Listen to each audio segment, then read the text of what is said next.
Bonjour à tous, chers frères, chères sœurs, chers amis. Ici pour continuer à parler un peu sur l'Apocalypse. Je suis encore au jardin là, dans un parc. Parce que chez moi, comme je vous l'avais dit, je ne peux pas le faire. À cause de maintenant, il y a ma fille, il y a 2 chiens, il y a ma femme qui est malade. Et ça m'est presque impossible d'être avec vous. Excusez la manière de bouger un peu, mais je ne suis pas trop bien sûr de pouvoir se tenir. Bon, après l'image des 7 églises, nous avons ceci. Jean regarde et il voit une porte ouverte dans le ciel. Et la première voix qu'il avait entendue au début des débuts, c'est-à-dire la voix de Jésus-Christ qui l'appelle et qui lui dit de monter. Alors il monte et il va voir ce qui va arriver dans la suite, c'est-à-dire dans les derniers temps. Beaucoup de personnes pensent que ce sera juste après le rapt de l'Église, mais moi je ne suis pas conforme à ceci. Mais enfin, chacun peut faire peuvent parler de leur intérêt, mais moi particulièrement je ne suis pas d'accord. Mais enfin, ce que je veux vous montrer, c'est ce que Jean va voir, la vision des temps futurs. Là, il a eu une vision sur les 7 églises et comment les 7 églises doivent marcher. Chacune a été appelée à l'ordre et chacune a été appelée pour écouter ce que l'Esprit dit aux églises. Bon, aussitôt qu'il est monté, Jean rentre en esprit et il y avait un trône dans le ciel et sur ce trône, quelqu'un était assis. C'est-à-dire notre Dieu était assis sur son trône. Celui qui était assis avait l'esprit d'une pierre de jaspe et de sardoine, et le trône était environné d'un arc-en-ciel semblable à de l'émeraude. C'est-à-dire ici l'image que nous décrit Jean est une image tellement sensationnelle, tellement magnifique qu'il est impossible de décrire celui qui est assis sur le trône. Et il le compare précisément à des diamants, à des pierres de jaspe, à l'émeraude et l'arc-en-ciel. Vous savez que ceci est le pacte que Dieu avait fait avec l'humanité pour ne plus faire périr le monde à travers les eaux. Bon. Autour du trône, il a vu 24 trônes et sur ces 24 trônes étaient assis revêtus de vêtements blancs et sur leur tête des couronnes d'or. 24 vieillards. 24 vieillards. Beaucoup de gens pensent que c'est l'immensité de l'Église, que c'est l'Église tout entière qui est remarquée ici. Moi, je pense que ça pourrait être les 12 fils de Jacob, les 12 enfants qu'il a eus, et les 12 autres, ce sont les apôtres. C'est-à-dire, c'est le complet de tout ce que Dieu a réellement acquis et a réellement acheté pour lui et pour sa gloire. Les 12 fils de Jacob qui ont été, ou d'Israël si vous voulez, qui ont été élus par le Seigneur, et aussi les 12 apôtres qui ont été élus par le Seigneur aussi. Des trônes sortent des éclairs, des voix, des tonnerres, et devant le trône brûlent 7 lampes ardentes qui sont les 7 esprits de Dieu. Vous savez, on l'a déjà dit, le numéro 7, c'est le numéro de Dieu, et quand on parle des 7 esprits de Dieu, c'est la plénitude de Dieu qui est là et qui parle avec une voix comme un tonnerre.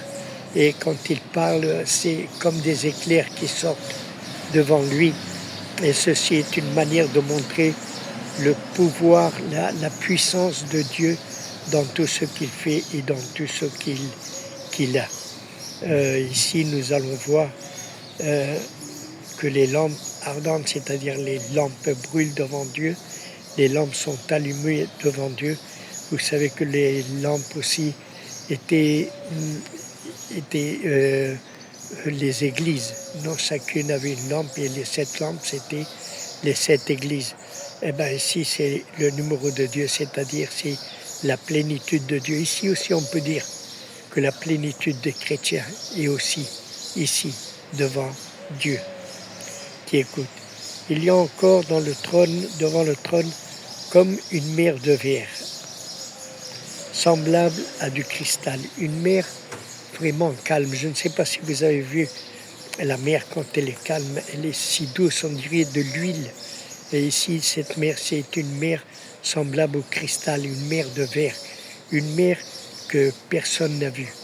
C'est une mer aussi solide parce que, comme elle est du verre, on peut marcher dessus et on peut aller devant le trône. Au milieu du trône et autour du trône, il y a 4 êtres vivants remplis de Dieu, devant et derrière. Au milieu du trône et autour du trône, c'est-à-dire au milieu du trône, on va trouver ces 4 êtres vivants, remplis Dieu, des yeux, disons, devant et derrière. Et ces 4 êtres vivants, ils vont nous le décrire juste dans les versets après. Et il nous dit ceci: le premier être vivant est semblable à un lion. Beaucoup de personnes, je ne sais pas ce qu'ils ont pensé de ceci. Moi, je pense que c'est les aspects de Jésus-Christ, les aspects de celui qui est assis sur le trône. Pourquoi? Parce que quand on dit un lion, on sait que le lion de la tribu de Juda est Jésus-Christ. Jésus-Christ est comparé au lion de la tribu de Juda. Le deuxième être vivant ressemble à un veau ou à un agneau, c'est-à-dire l'agneau de Dieu, celui qui quitte le péché du monde. Le deuxième être aussi est un aspect de Jésus-Christ. Là, nous avons vu 2 aspects, comme le lion de la tribu de Juda et ici comme l'agneau de Dieu qui quitte le péché du monde.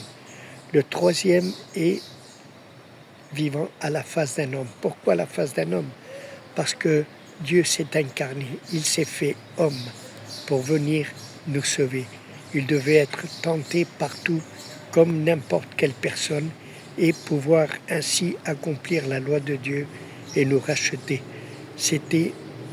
Il y avait l'aspect d'un homme, mais c'était Dieu habitant corporellement l'humanité. Le quatrième être vivant est semblable à un aigle qui vole. Pourquoi un aigle? Parce que l'aigle est un des oiseaux, des volatiles qui est comparé au roi des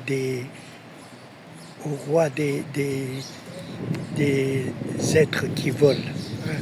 C'est l'aigle royal, c'est-à-dire que ceci nous montre l'aspect de Jésus-Christ comme le roi des rois et le Seigneur des seigneurs.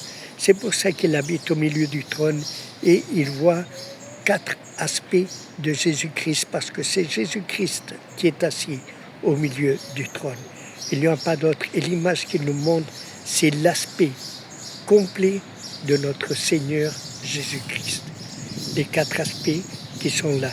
Les 4 êtres vivants ont chacun 6 ailes et ils sont remplis de Dieu tout autour et dedans. Et ils ne cessent de dire jour et nuit, Saint, Saint, Saint est le Seigneur Dieu Tout-Puissant, qui était, qui est et qui vient.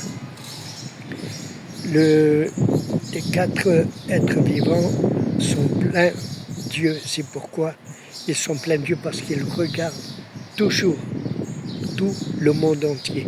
Les yeux de Dieu parcourent ce monde en entier. Ils volent d'un côté à l'autre. C'est la seule personne qui est omniprésente, omniscience et toute puissance. C'est le seul être qui a tous ces aspects. Aucun être, même pas Satan, n'est ni omniscient, ni omnipuissant, ni omniprésent. Seulement Dieu a tout cet aspect. C'est pour ça qu'il est rempli de Dieu. Il regarde partout et il regarde tout. Il voit tout et il parcourt toute la terre cherchant à voir comment ses fils se comportent. Chacun sont là et il crie toujours en disant au monde, Saint, Saint, Saint est le Seigneur Dieu Tout-Puissant, qui était. Pourquoi il était? Parce qu'il était Dieu. Il est Dieu et il vient. Pourquoi faire? Pour chercher tous ceux qui sont à lui. Quand les êtres vivants rendent gloire et honneur et action de grâce à celui qui est assis sur le trône, à celui qui vit au siècle des siècles. Vous avez vu ce qu'il dit ici, quand les êtres vivants rendent gloire et honneur et action de grâce à celui qui est assis, pas à ceux qui sont assis, mais à celui qui est assis sur le trône, à celui qui vit au siècle des siècles. Les 24 vieillards, c'est-à-dire tout ce que Dieu a choisi, tout ce que Dieu a reconnu comme étant ses fils, vont se prosterner devant lui et ils vont l'adorer. Ils vont adorer celui qui vit au siècle des siècles. Et ils vont aussi jeter leur couronne devant le trône en disant: Tu es digne, notre Seigneur et notre Dieu, de recevoir la gloire et l'honneur et la puissance, car tu as créé toutes choses et c'est par ta volonté qu'elles existent et qu'elles ont été créées. C'est-à-dire, ils vont donner la gloire à notre Seigneur Jésus-Christ, parce que c'est par lui que tout existe, et c'est pour lui que tout existe, et que tout a été acheté dans ce monde par le sang qu'il a versé sur la croix du Calvaire. Même si on ne veut pas reconnaître Dieu, un jour, le monde entier va fléchir ses genoux et va reconnaître que Jésus-Christ est le Seigneur. Et toutes langues vont le confesser. Notre Seigneur Dieu Tout-Puissant est là, et ce que nous a montré cette manière de voir de Jean quand il est monté, c'est voir les 4 aspects souverains de notre Seigneur Jésus-Christ, comme le lion de la tribu de Juda, comme l'agneau de Dieu, comme homme qui est mort sur la croix du Calvaire, et aussi comme l'aigle royal, comme le roi des rois et le Seigneur des seigneurs. C'est les 4 aspects de notre Seigneur Jésus-Christ qui est assis. Ces 4 êtres vivants sont assis au milieu du trône, c'est-à-dire c'est ce qu'a vu Jean, c'est Jésus-Christ assis sur le trône avec les 4 aspects souverains de notre Seigneur Jésus-Christ. Et on lui donne la gloire, l'honneur et la puissance, parce que c'est par lui que tout existe, et c'est pour lui que tout existe. C'est lui qui a tout créé, c'est lui qui a tout fait, c'est lui qui est venu nous racheter. Et c'est pour ça que nous devons revenir à Dieu pour l'adorer comme ces 4 êtres vivants et comme les 24 vieillards. Les 24 vieillards peuvent aussi nous faire voir que c'est l'Église tout entière ou les croyants tout entiers, les 4 vieillards. Moi, je pense que ça pourrait être les enfants de Jacob, c'est-à-dire les 12 fils de Jacob et les 12 apôtres qui représentent l'humanité tout entière. D'abord, représentent le peuple hébreu, et ensuite les apôtres représentent le peuple du monde entier. C'est-à-dire, tous les croyants sont réunis là devant le Seigneur. Et ils vont jeter leur couronne. Je ne sais pas si tous les croyants vont avoir des couronnes, mais comme dit aussi dans l'Apocalypse chapitre 1, on a été fait roi et prêtre pour notre Seigneur Dieu Tout-Puissant. C'est parce que lui nous a aimés, nous a fait roi, c'est-à-dire la couronne de roi. Nous allons la jeter devant lui parce que lui seul est digne d'être le roi des rois et le Seigneur des seigneurs. Nous, pour le moment, on a une couronne que le Seigneur nous a donnée parce qu'il nous a rachetés et nous a amenés à Dieu comme prêtre et comme roi. Mais la vérité, c'est que nous, on va jeter nos couronnes devant lui parce que c'est le seul digne de recevoir la louange, la gloire et l'honneur.